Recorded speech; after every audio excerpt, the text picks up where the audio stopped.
Alright guys, I'm Sergeant Alpha and welcome to Train Simulator 2017. The reason I'm doing this instead of one of my normal games is because I had a dispute with AT&T, and so I'm in the middle of looking for another internet provider, which has left me currently without internet. And GTA 5 was in the middle of updating shortly before that, so right now I can't get GTA 5 to open and validate with Rockstar without internet, so I can't do any episodes of that for you guys. American Truck Sim was also queued for an update, so it as well will not launch until I have an updated version of American Truck Sim, and so that will be a problem for me as well. But this is kind of one of the first PC games I had played, so this is kind of like a throwback for how I got into PC gaming. Now that train back there has passed, we will be able to go ahead and start on our way here. See, the brake's not all the way off yet. There we go. So we'll go ahead and get back on the throttle here.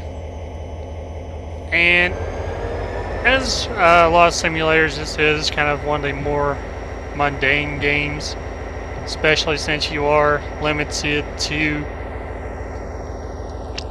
driving on tracks instead of just on the roadways and stuff like that with American Truck Sim. We are on a siding right now, so we are limited to 15 miles an hour until we go into the main line, and that will be after our last car passes this switch right here, or signal right there. Yeah guys, hopefully I will have another internet provider. It's just AT&T is the main provider I have right here, and they're saying that I did not pay one of my bills, which I showed the store manager that I did. And since I was paying with a card instead of cash, he said that he couldn't look up the payment information in store, that I would have to call their customer support number, which I did, and the folks there are telling me that I did not pay that bill, even though I showed the store manager that I did. So, with that dispute ongoing, I've decided I'm going to look for another internet provider, and I'd really rather not deal with AT&T again. So, hopefully, pretty soon I'll have that all straightened out and be back to my normal programming. In addition to that, I think my truck issues are resolved for now, so hopefully that will not interfere with any more recording once I get my internet back. And once this internet issue is resolved, hopefully I will be back to recording a couple times a week for you guys.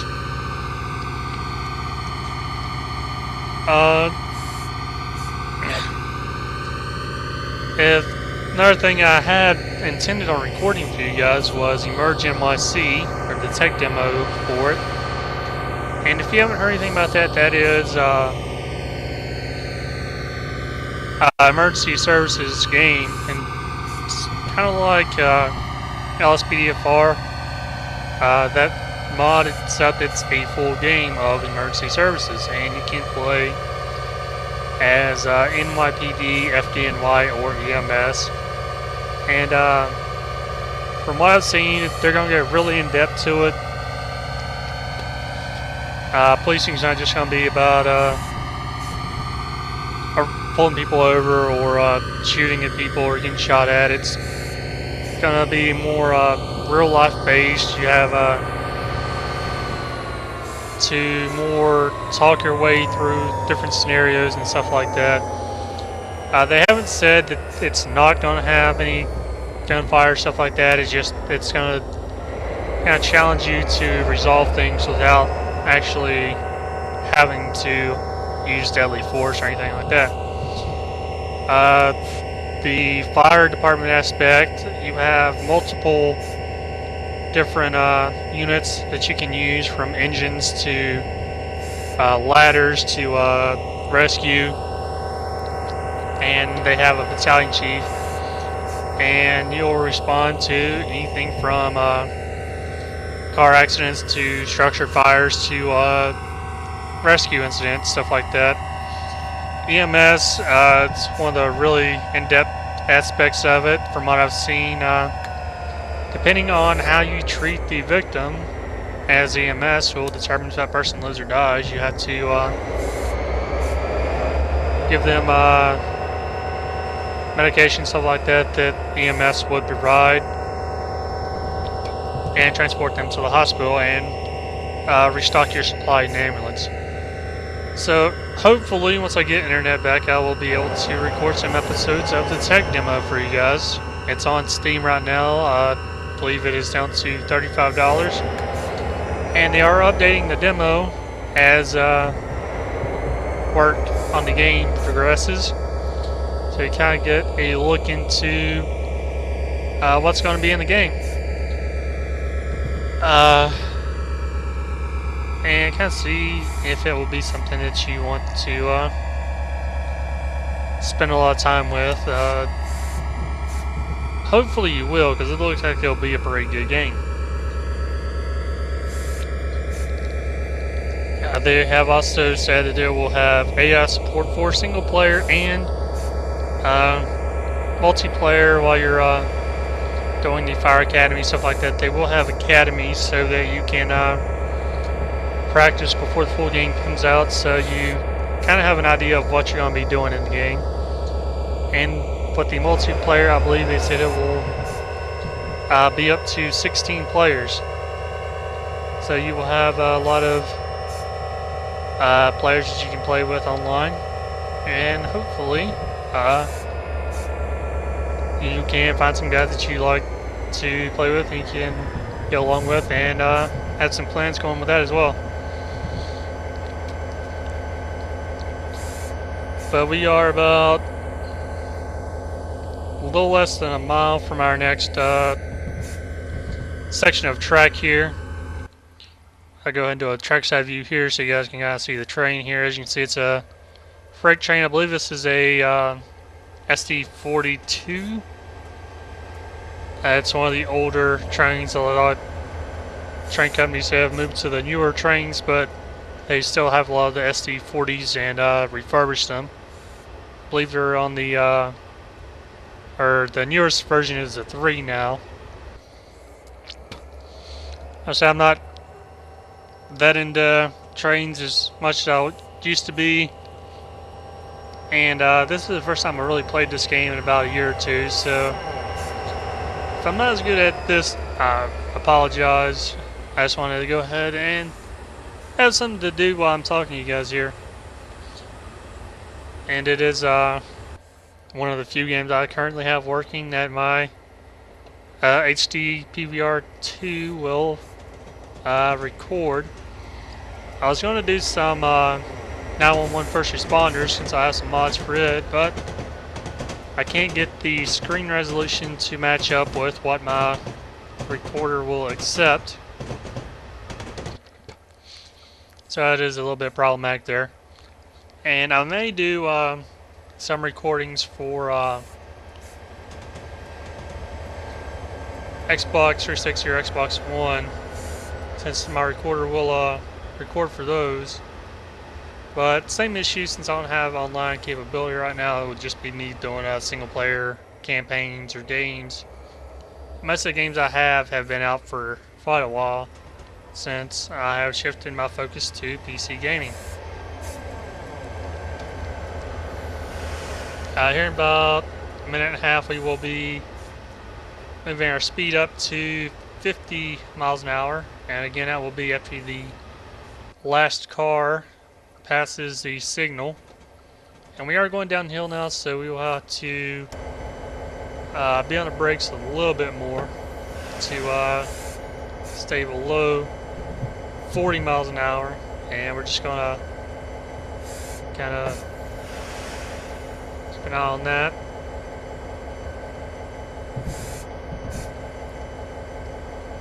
And we are up to 5%, there we go. And you can change your viewing position of the train here to different areas. And about to be speeding there. And we are slowing down a little bit here, and while you're on the train you can look around. As you see, we have a second engine here, and we are passing a train that is hauling tank cars. I'm not sure what's in the tank cars it's hauling. Go ahead and get back in the cab. And our speed is about to increase to 50 once we pass this with the last car.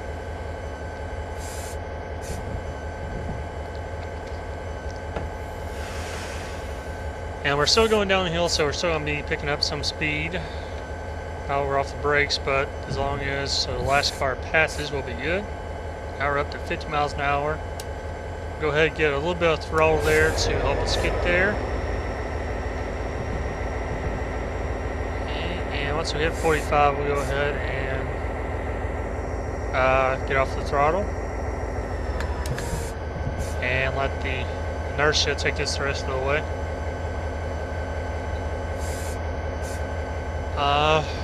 Okay. There we go.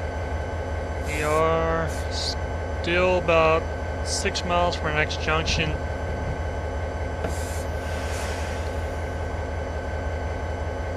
I have a little bit of braking there.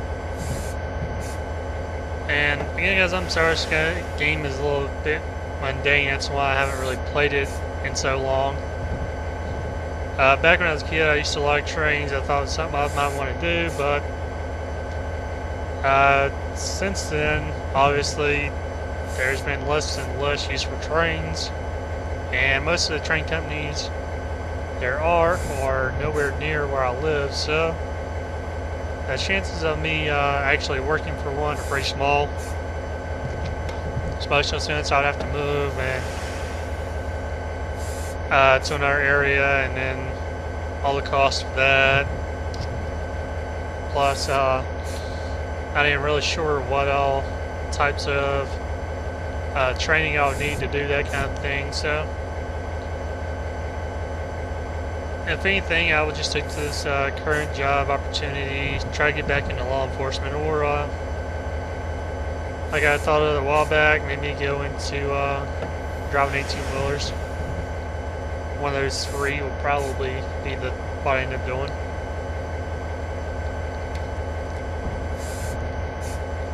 But, and say it's pretty easy to go over speed once you're going downhill just because of the sheer weight of the train. And this is quite a long train here. Just so you can see the whole train. I'll stay right out here.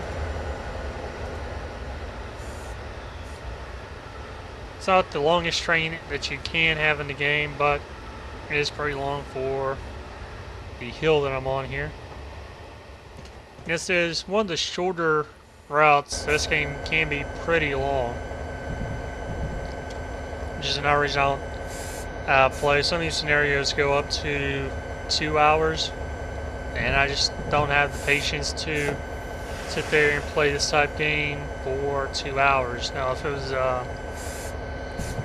American Truck Sim, where I'm actually seeing different scenery and having to change lanes, deal with traffic, stuff like that, would be a little bit more interesting, but just being on these two rails right here, not really any traffic around me that I have to worry about, and definitely no traffic on my track. It does get kind of boring as we pass that rail crossing back here. Go ahead and get back on the brake a little bit.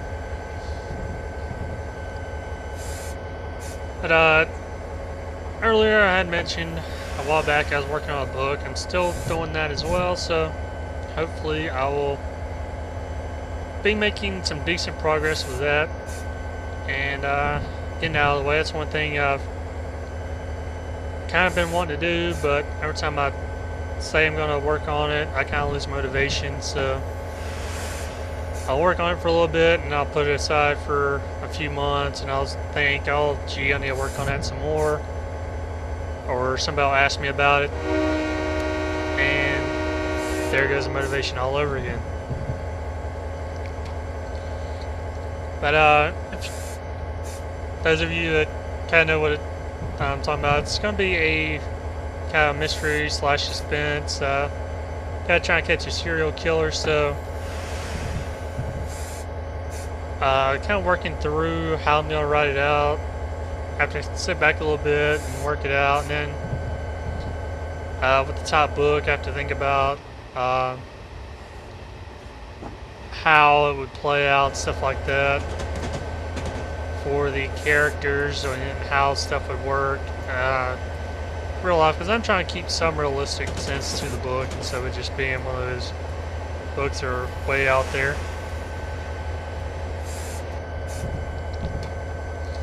So I'm doing a little bit of research as well as just writing to see what all I want to put in my book. So we are about 2.5 miles from our next track junction here, and still speeding since we're going down the hill here. And once we get to this junction, we're going to have to get back down to 40 miles an hour. So we'll start our braking and try to slow the train down so that we are not speeding by the time we get down there.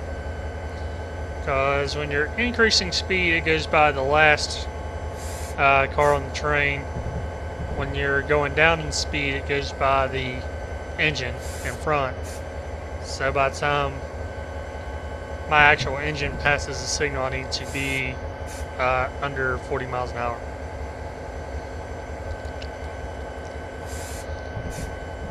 I'll go ahead and ease off the brake just a little bit in there. And we're about 30 seconds out, and as you see, we're already picking up speed again. So once we get to about here, we're going to go ahead and start getting back on the brake.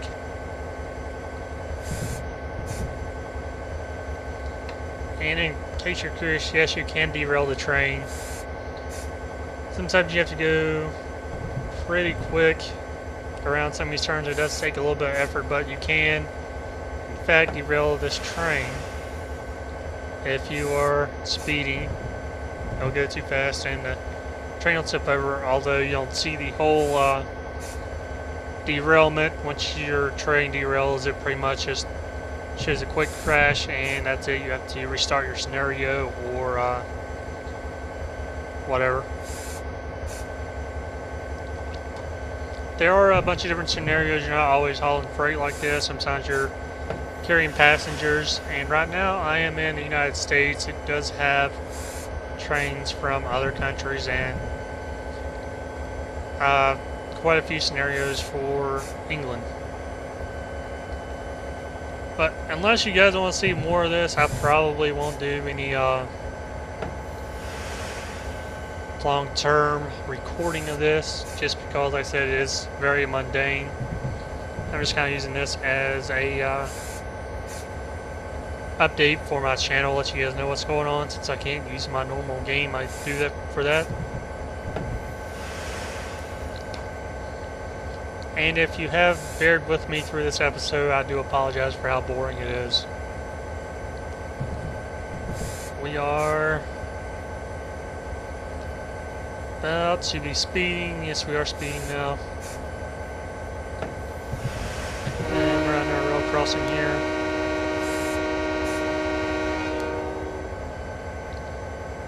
And we are starting to see some civilization, at least. That's something. Get back off the brake. And get back to the outside view here so you can see a little bit more of the surroundings. And see, it didn't really do too much outside of what you're going to see, which allows them to do a lot bigger maps. It's not as glitchy when it comes to the maps, since they're only really drawing in close to the track. We need to get back on the brake again.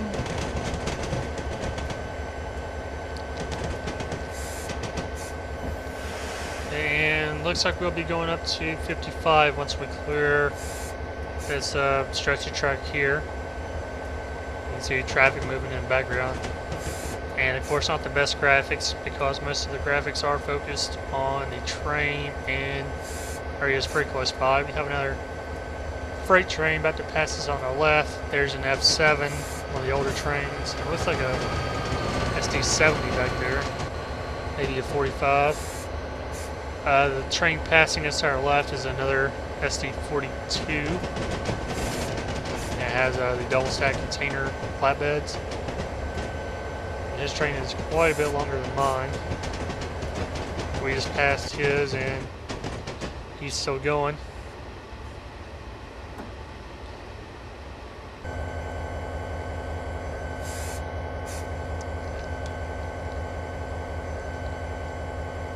But we are about 9 miles from the next junction, so instead of having you guys sit through this entire trip with it being this boring, I'm just going to go ahead and end this episode here.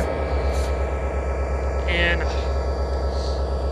hopefully in the future, when I get my normal videos going again with the 3 main series I have, you guys will be able to enjoy that. And if you like what I do in those, give me a like and subscribe. It'll really help me out. And or it'll help me out, especially once I get back to recording again. But if there's anything in my series that you think I could do differently or improve on, as always, just let me know in the comments section, and I'll do my best to address it. Just keep in mind that a lot of my episodes try to pre-record, so it may be 2 or 3 episodes before you actually see any changes that you recommend. But until then, I'll see you guys next time.